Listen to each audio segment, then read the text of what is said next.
An American soldier, returning from Japan after World War II, brings his new Japanese wife to his home in the United States, anticipating an idyllic new beginning.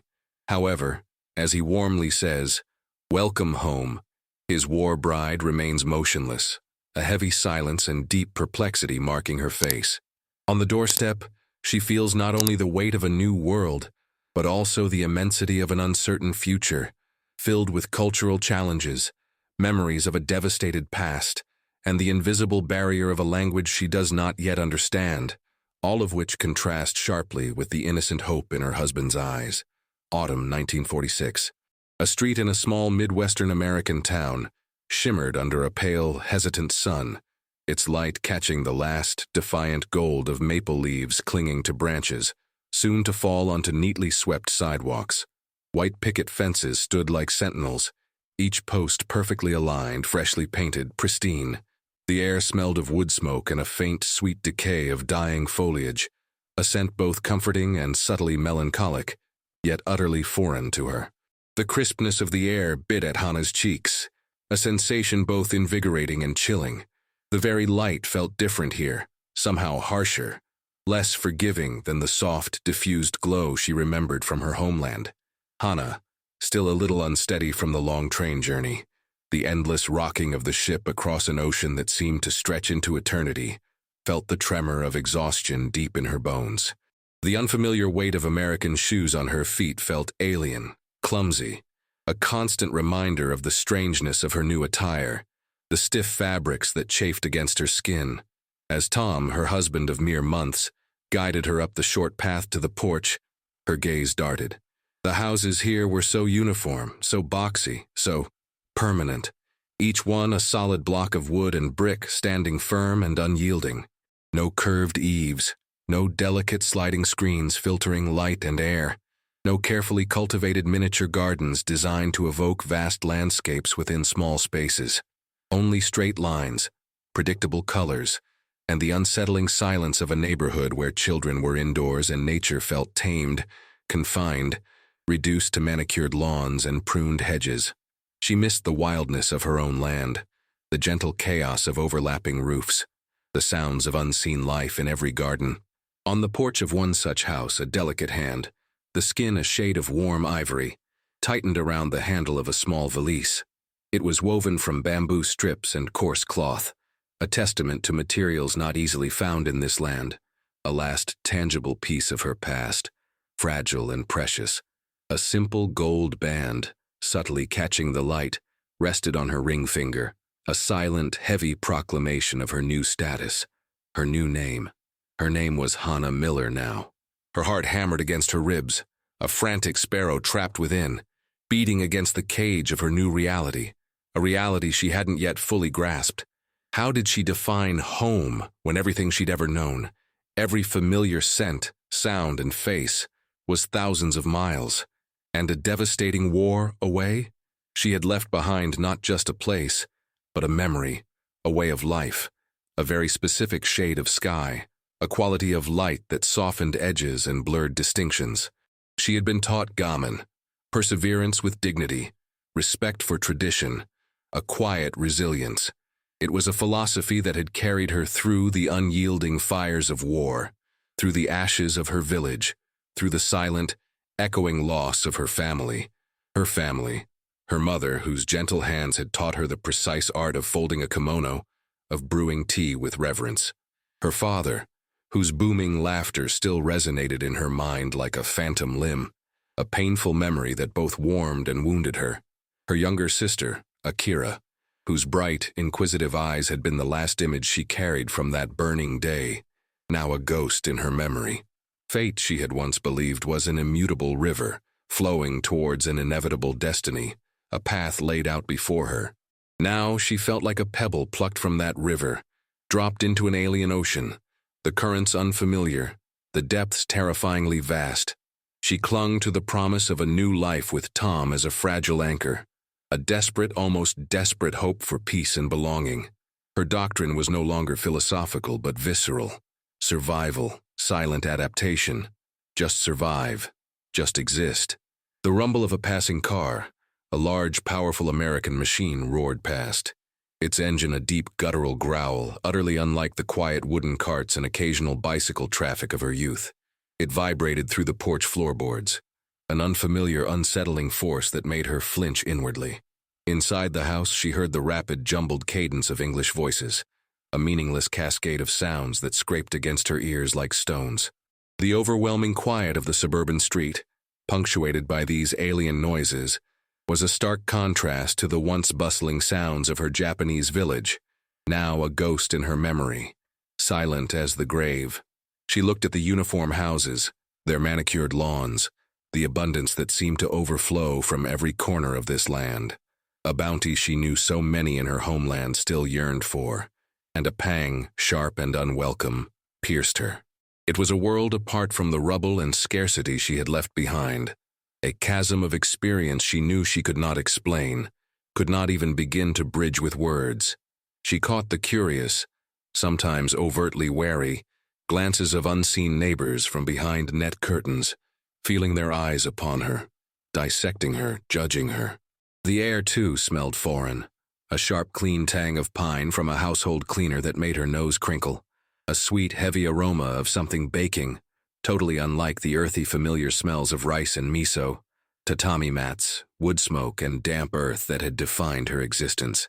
It was all so much, so overwhelmingly much.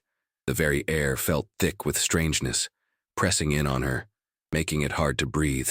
The front door swung inward with a soft click, revealing Corporal Thomas Miller, a sturdy, kind-faced young man in his early 20s. His uniform, though worn, was immaculate, his hair neatly combed, his eagerness palpable. A wide, exhausted yet undeniably joyful smile stretched across his face, crinkling the corners of his eyes, a smile that had promised her a new beginning, a safe haven. He extended an arm in a sweeping, welcoming gesture towards the inviting warmth and light of the parlor beyond. "Welcome home, Hana," he said, his voice a rich, comforting baritone, filled with a profound sense of relief and burgeoning love. The words were meant to reassure, to embrace, to signify the start of their new, shared life, a life free from the shadows of war. Hana stopped dead on the threshold, one foot poised in the air, caught between two worlds, unable to cross. Her eyes, wide with a mixture of hope and terror, darted into the parlor. Heavy dark wood furniture, polished to a dull sheen, stood stolidly, looking impossibly large and solid. Permanent fixtures in a world that felt fluid and uncertain. Framed photographs of strangers, their smiles confident and unfamiliar, lined the mantelpiece, their eyes seeming to follow her, judging her silent intrusion. The wallpaper sported bold, unfamiliar floral patterns, a dizzying array of color that made her head swim. Tom's warm voice, his well-meaning words, became a distant, indecipherable hum, lost in the overwhelming sensory assault, swallowed by the sheer foreignness of it all. Home. The word was utterly alien here, painful even, a raw reminder of everything she had lost, everything that truly felt like home, now thousands of miles away, scarred and broken, a word filled with irony. Her throat tightened, constricting her words, sealing her lips. The sheer enormity of it all, the chasm between his hopeful invitation and her desolate reality, stole her breath. What was this place? Could this ever be her home, a sanctuary for her wounded spirit? She remained profoundly silent, utterly speechless, a single glistening tear slowly tracing a path down her cheek, catching the porch light like a fragile, glistening pearl. It was a tear not of sadness, perhaps, but of pure, unadulterated overwhelm, a silent scream of disorientation. Tom's smile faltered, replaced by a furrow of confusion that deepened into concern. "Hana, what's wrong? Aren't you?" He reached out a hand, unsure if he should touch her, draw her in. Her stillness was unsettling, a resistance he hadn't anticipated. I truly thought she'd be happy," he silently confessed to himself, his earlier joy deflating, a cold dread replacing it. He had pictured embraces, relieved sighs, a shared sense of arrival. Instead, he met this wall of silence. But her eyes, they weren't seeing a home. They were looking at a ghost, or perhaps a gaping void. The profound silence that hung between his hopeful, welcome home and Hana's speechless response was like a tangible barrier, representing not just the 7,000 miles that separated her physically from Japan, but an infinite, unbridgeable cultural and emotional distance. It was the moment the true cost of peace became terrifyingly real, stark and inescapable on his very doorstep, the threshold of their new life. Life in the Miller household became a series of small, bewildering battles for Hana. Each day a new encounter with the incomprehensible. The refrigerator, a monstrous white box that roared to life every few hours, held foods she had never seen, wrapped in plastic she didn't understand. She watched Tom open and close it with casual ease, pulling out cartons of milk, brightly colored packages of what he called cereal, preparing meals with an effortless familiarity that underscored her own helplessness. Her own meals, simple rice and fish, prepared with careful ritual, were now a distant memory, replaced by heavy, sweet, or salty foods that often upset her delicate stomach. The flush toilet, a porcelain throne that swallowed water with an unnerving gurgle and hiss, startled her every time she used it, a startling contrast to the quiet, dignified, squat latrines of her village, a constant assault on her senses. The washing machine and clothes dryer, hissing and churning contraptions in the damp basement, seemed to devour garments only to spit them out damp or strangely shrunken, their metallic clatter echoing through the floorboards. She remembered her mother meticulously hanging laundry in the sun, the clothes smelling of fresh air and simple soap, a natural process she could understand. She tried to help, drawing upon the ingrained customs of her upbringing, but her efforts often led to minor, unintended disruptions. She once hand-washed Tom's uniform with fierce determination, convinced the machines would ruin the delicate fabric, only for him to find it stiff and shrunken, his frustration a visible cloud around him as he tried to smooth out the creases. She would bow deeply to the delivery man, a gesture of profound respect in her culture, only to be met with confused stares and an awkward nod, sometimes even a nervous step back. The sheer volume of English words she didn't grasp daily, an estimated 5,000 common words Tom had once read in an article about immigrants, were daily hurdles, made basic communication impossible. Every sentence was a puzzle, every conversation a dizzying blur of sounds. She struggled with the telephone, a black, heavy device that squawked with disembodied voices, making her jump every time it rang, unable to answer, unable to comprehend. The radio, a wooden box that filled the room with strange music and rapid-fire news, was another source of confusion, though sometimes a comforting background hum, a rhythmic noise that filled the overwhelming quiet. She relied heavily on gestures, on Tom's exasperated but patient attempts at explaining, and on his limited, often grammatically incorrect Japanese phrases, which she clung to like a lifeline. Her days were a tapestry of muted sounds and half-understood actions, a constant effort to interpret, to infer, to merely survive. Tom, bless his heart, tried. He tried to explain the concept of a casserole, the workings of a vacuum cleaner, the difference between a fork and a spoon. He taught her the names of objects, table, chair, window. He would point and repeat, his voice full of encouragement, his smile earnest, but sometimes a shadow of weariness would cross his face, a flicker of doubt. His initial boundless patience slowly frayed under the constant need to explain and interpret, the emotional labor of being her sole translator and guide. He found himself speaking slower, louder, as if volume could bridge the linguistic chasm, his gestures becoming more emphatic, almost frantic. His own frustration, though mostly hidden from Hana, mounted. Hana, however, was acutely sensitive to his shifts in mood. She noticed the subtle tightening of his jaw, the slight sigh before he repeated himself for the 5th time, the subtle slump of his shoulders. She felt like a burdensome child, clumsy and slow, an impediment to his otherwise smooth life. She retreated further into herself, her silence growing heavier, a protective shell against her perceived inadequacy and the fear of disappointing him, of being too much trouble. From next door, Tom's mother, a formidable woman with a perpetually pursed mouth, sent over thinly veiled letters with her pies, expressing concern about the language barrier and subtly suggesting Hana try harder to fit in, as if assimilation were a simple act of will. Her eyes, when they met Hana's across the picket fence, were a mixture of judgment and pity, neither of which Hana welcomed, both making her feel exposed and ashamed. Neighbors were openly curious, their eyes following Hana from behind lace curtains as she walked to the mailbox, a lone figure against the tidy street, their smiles often not quite reaching their eyes when Tom introduced them, their comments polite but distant. Hana felt increasingly isolated, a constant outsider, an object of observation rather than a person. She yearned for the anonymity of a crowd, a luxury she hadn't known even in Japan, but one she certainly didn't have here, in this small, watchful town. The outside world held its own subtle cruelties, reinforcing her sense of being utterly out of place. A trip to the grocery store, a dazzling cornucopia of unheard-of plenty, became an ordeal. The sheer quantity of food, the vibrant colors, the overwhelming choices were bewildering. A clerk, her smile too wide, her gaze lingering a moment too long, asked, "You just get here from overseas?" Her tone held a note of suspicion, a faint undertone that made Hana's stomach clench. It was not a question of friendly curiosity, but of identification, of difference.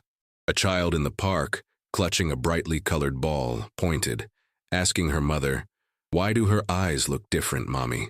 Why is her skin yellow?" The mother, embarrassed, quickly pulled the child away, whispering apologies, but the words lingered, sharp and unwelcome, an echo of other voices, other judgments, other forms of dehumanization she had heard during the war. These seemingly innocuous encounters triggered a flash of fear and defensiveness in Hana, a primal instinct to protect herself. She remembered the hostility she sometimes encountered even in post-occupation Japan, the way some American soldiers had looked at her, at all Japanese with a mixture of pity and contempt, as if her very existence was a crime. The lasting impact of deeply ingrained anti-Japanese propaganda during the war made her a visible target of suspicion and resentment, even after the war's official end.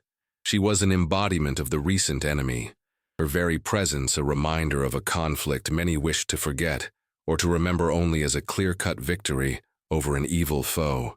Her heart ached for the simplicity of being unseen, of blending in, a luxury now denied. Each outing became a battle, a performance of normalcy she struggled to maintain. Tom began to notice it too. The averted gazes when he walked with Hana, the sudden quieting of conversations in the drugstore aisle, the way conversations would subtly shift, or even cease when she was near, only to resume in hushed tones once they had passed. He found a crumpled, discarded newspaper in his garage, an article about rebuilding efforts in Japan, sharing space with an editorial about American sacrifice, subtly reminding readers of the enemy, of the cost, of the other. He knew the sentiment it implied, the lingering bitterness. Hana, helping him clean the garage one afternoon, caught a glimpse of the Japanese characters in a small, almost hidden article about a village rebuilding after a typhoon. A pang of raw longing shot through her.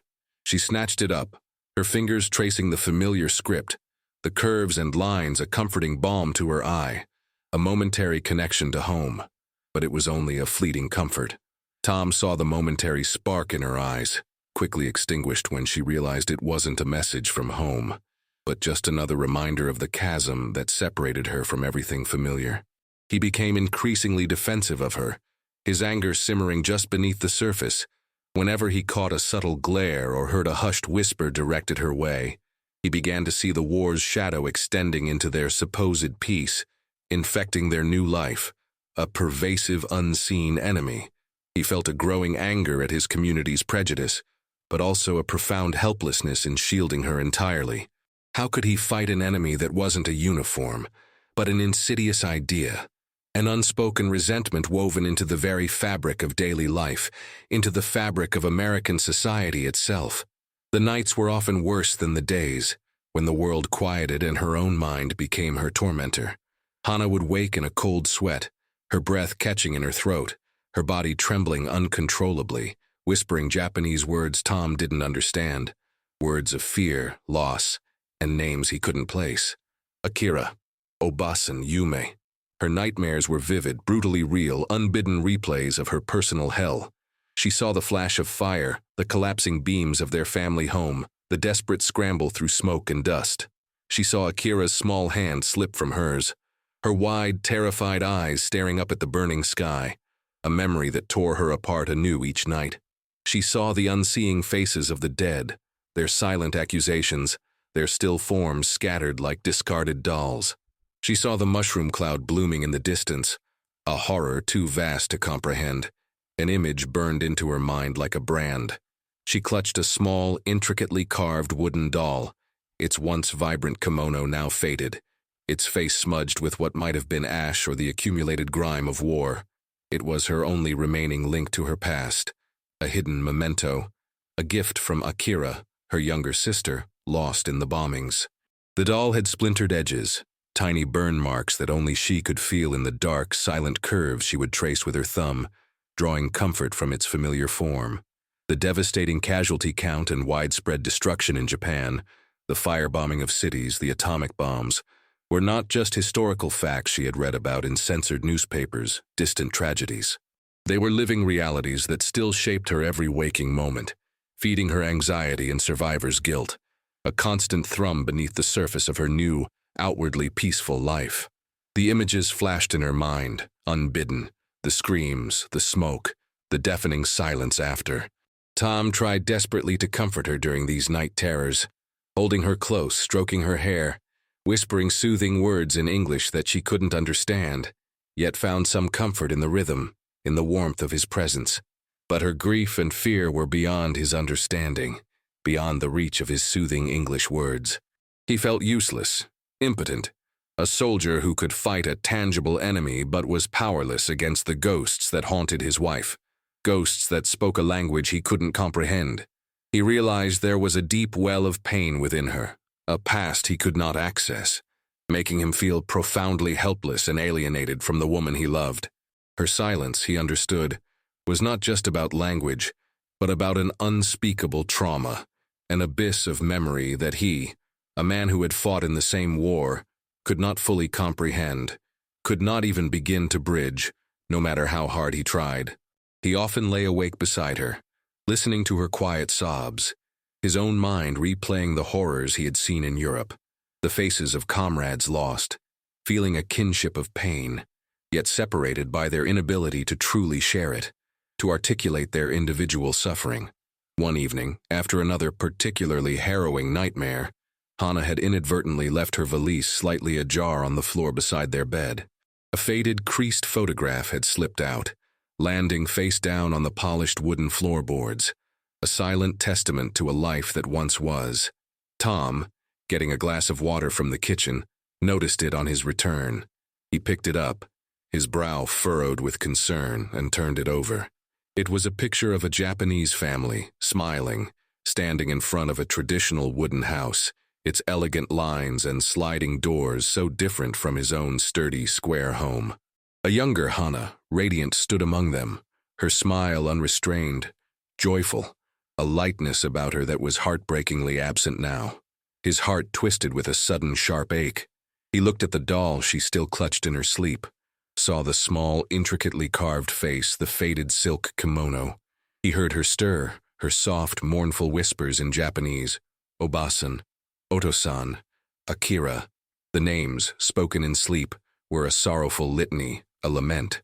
He recognized Akira, her sister, the one she rarely spoke of, whose memory was almost too painful to bear. A profound, crushing realization dawned on him, illuminating the dark corners of his own ignorance.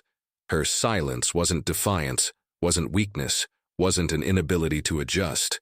It was a profound, multi-layered self-preservation mechanism, a shield against overwhelming grief, a manifestation of PTSD, and an inability to articulate such complex, devastating emotions in a foreign tongue. He saw the immense depth of her sacrifice, leaving everything behind, her family, her culture, her very identity, her past. He saw the immense, almost superhuman courage it took for her to even step onto that plane, into this alien world. For him, a man she barely knew, whose world was utterly foreign. This realization shattered his prior, simplistic assumption that she just needed to learn English, or cheer up, or simply get over it. He finally understood that her silence was a language of its own, born of trauma, loss, and the monumental effort of simply existing, of merely taking another breath.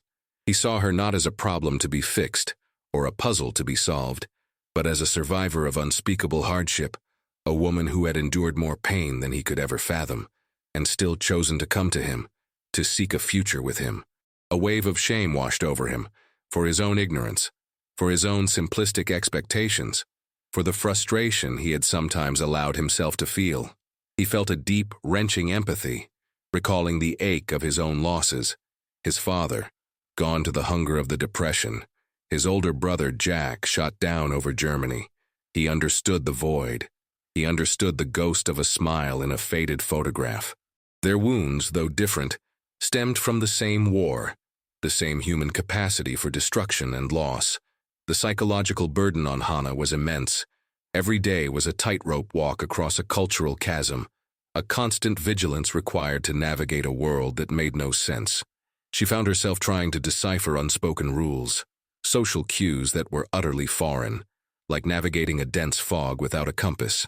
The polite smiles, the averted eyes, the subtle shifts in tone, all were mysteries she longed to solve, yet felt incapable of approaching, fearing ridicule. She was no longer fully Japanese, yet she was emphatically not American. She felt a profound survivor's guilt, a shame at being alive when so many she loved were not, a burden she carried constantly, a heavy cloak she could not shed. The lingering effects of her PTSD manifested in nightmares, in jumpiness at loud noises, a slamming door, a car backfiring, and in her inability to connect truly with anyone but Tom. And even that connection felt tenuous, constantly threatened by her inarticulacy, by the silent chasm between them. Her identity felt shattered, scattered across an ocean, fragments of a self she could no longer recognize. Who was Hannah now? Was she only a wife, a foreigner, a war bride? Tom, too, carried a heavy burden, though his was of a different nature. His profound love for her was undeniable, a fierce, protective instinct that had only grown stronger in the face of adversity. Yet he was caught between societal pressures to make her American and his own limited capacity to truly understand the depth of her experience, his own limitations as a husband and a man. His mother's subtle criticisms, his neighbors' curious stares, the general societal expectation that immigrants should simply assimilate, erase their past, adopt a new identity, all weighed on him, made him feel torn. He was a good man, but he was American, a conqueror, however kind. The story highlighted the complex moral questions surrounding war brides, their hesitant acceptance, or often outright rejection, in American society, the xenophobia they faced, and the unspoken ethical responsibility of soldiers who brought them back without fully comprehending the true consequences for these women, the lives they were uprooting.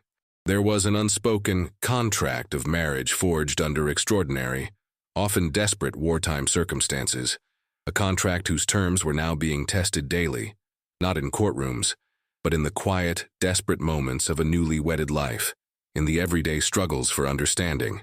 The general statistic of war brides who returned to Japan due to their inability to adapt, or the tragically high rates of divorce and early intercultural marriages, hung over Hannah like a silent threat.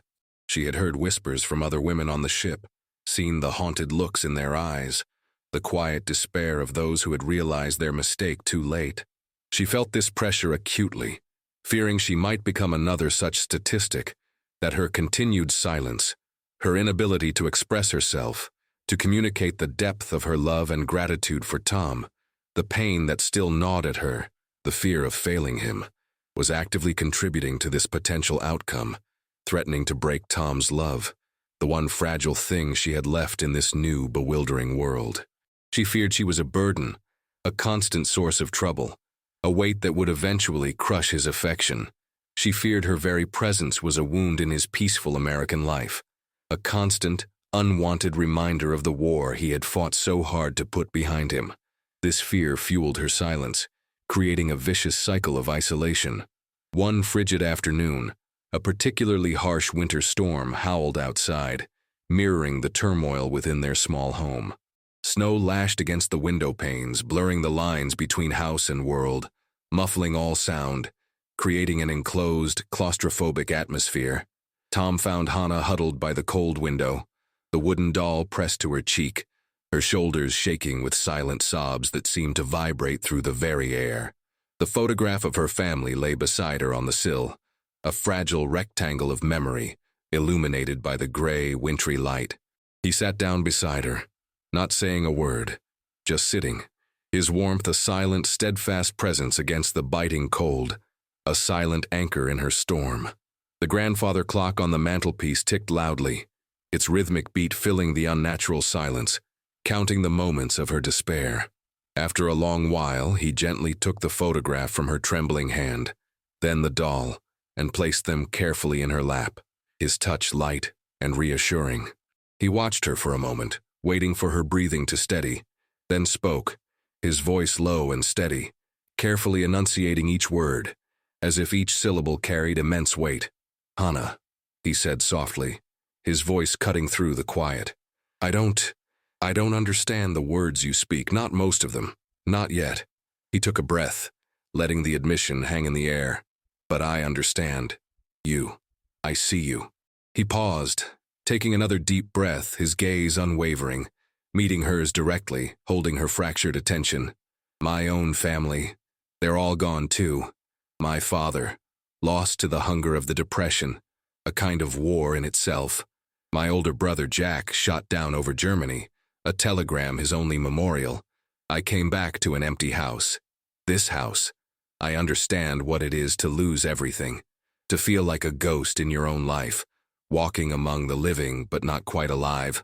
He spoke slowly, carefully, his gaze fixed on hers, allowing her to see the pain in his own eyes, the vulnerability he rarely showed, even to himself.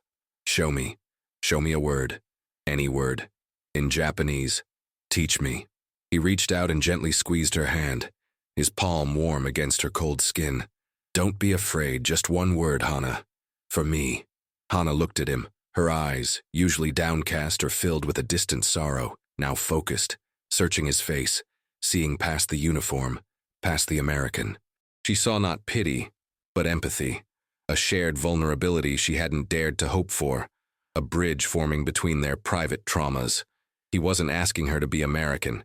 He was asking her to be Hana, to share her true self. He was asking her to connect, on her terms, in her language, however broken. It was an internal battle against the fear of being misunderstood, rejected, ridiculed, a battle she had fought silently for so long. Now, he was fighting with her, a choice for vulnerability she hadn't known she possessed, a decision to step out from behind her shield. Her lips parted, a dry, raspy sound escaping first. She swallowed, her throat tight with emotion, the words catching. Then, with immense effort, she pointed to the photograph, her finger tracing the face of her younger sister. "Akira," she whispered, the name a painful yet tender echo, a key unlocking a hidden chamber of her heart. Then, she pointed to her own chest, over her heart. "Home, not here." She gestured around the room, the foreign, imposing furniture, the solid, unyielding walls. "Not this house. My home is gone." Her voice cracked, tears finally streaming down her face, but this time they were tears of release, not just despair, tears that cleansed. "Kokoro, home, in here." She tapped her chest again, then hesitantly reached out and tapped his.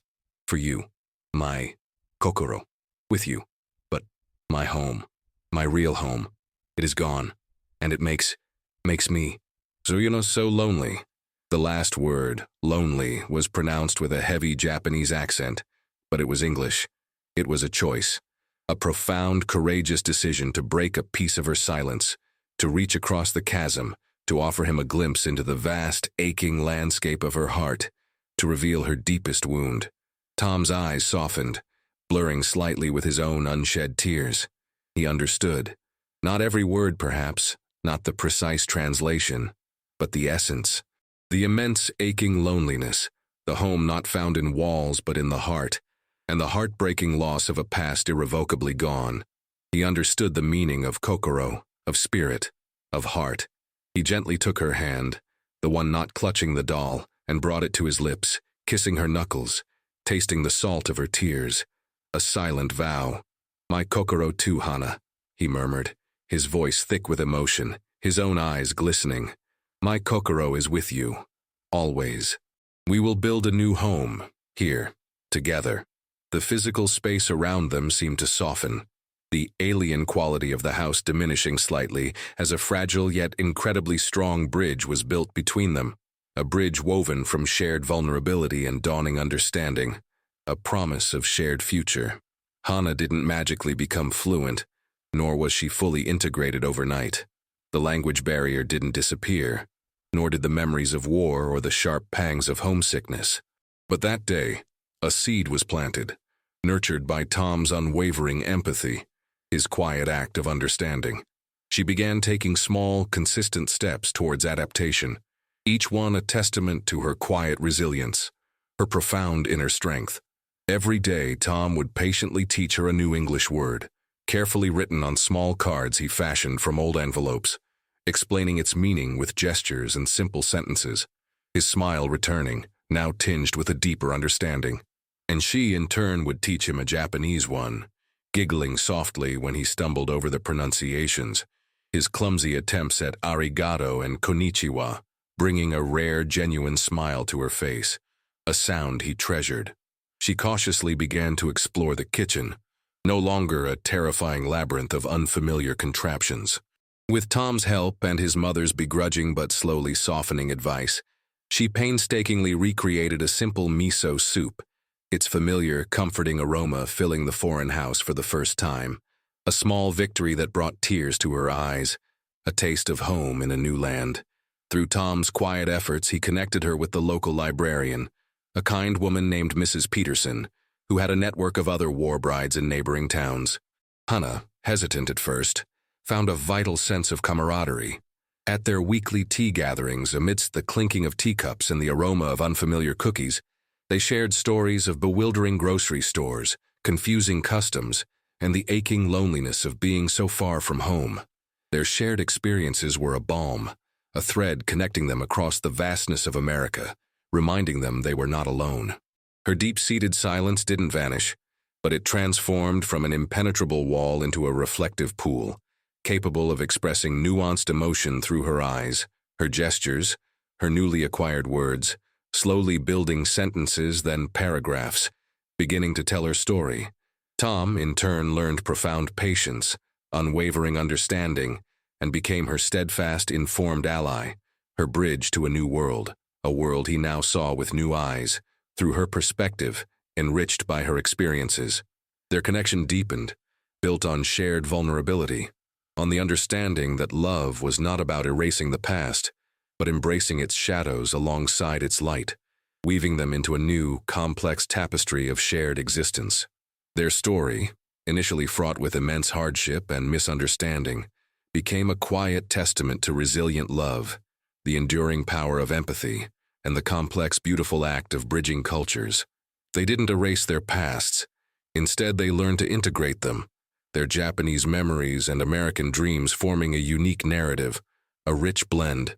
They raised children who embodied both cultures, navigating a unique identity, often translating for their mother and sometimes for their father, bridging not just language but also cultural understanding within their own home, growing up with two sets of traditions, two distinct ways of looking at the world. They celebrated both Christmas and New Year's, ate both turkey and mochi, spoke both English and Japanese, their lives a vibrant testament to fusion. Their children learned to honor both sides of their heritage, a living legacy of connection, a testament to the strength found in difference. Decades later, a young woman, Hana's granddaughter, stood on a bustling Tokyo street, her English accent flawless, her Japanese surprisingly fluid, a testament to generations of dual heritage. She was here on a university exchange, studying the history of post-war relations, specifically the stories of Japanese war brides, a topic that resonated deeply with her own family history. She carried a faded, creased photograph in her wallet, a picture of her grandmother, Hana, young and beautiful, with a man she recognized from old family albums, her grandfather Tom, his arm around her, a gentle smile on his face, a look of profound understanding in his eyes. And beside Hana, clutched in her hand, a tiny, intricately carved wooden doll, its edges softened by time and touch, a sacred relic.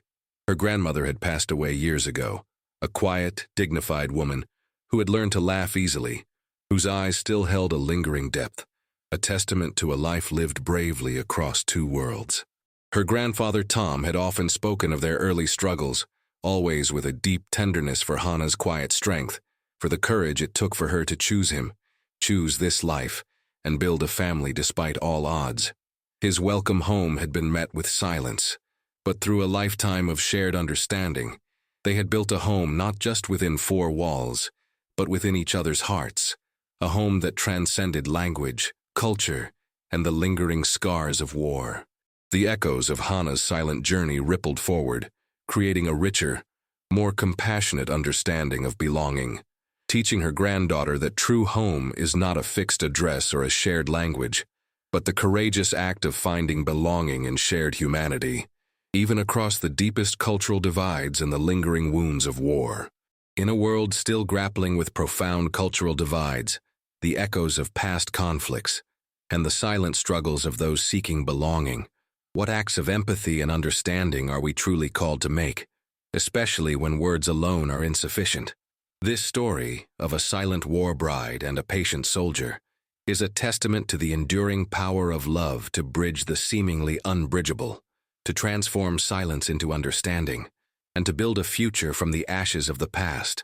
If this story moved you to consider the unseen burdens, silent strengths, and transformative power of connection across borders, perhaps it's a story worth sharing, a truth worth remembering, a legacy to cherish. If this story resonated with you, if it opened your eyes to the quiet battles fought in the wake of war, or if it simply moved your heart, please consider hitting that subscribe button if you haven't already. Give this video a like to help us share more untold stories that illuminate the human spirit, and leave a comment below sharing your thoughts on what home truly means to you. Your engagement helps us keep these powerful histories alive.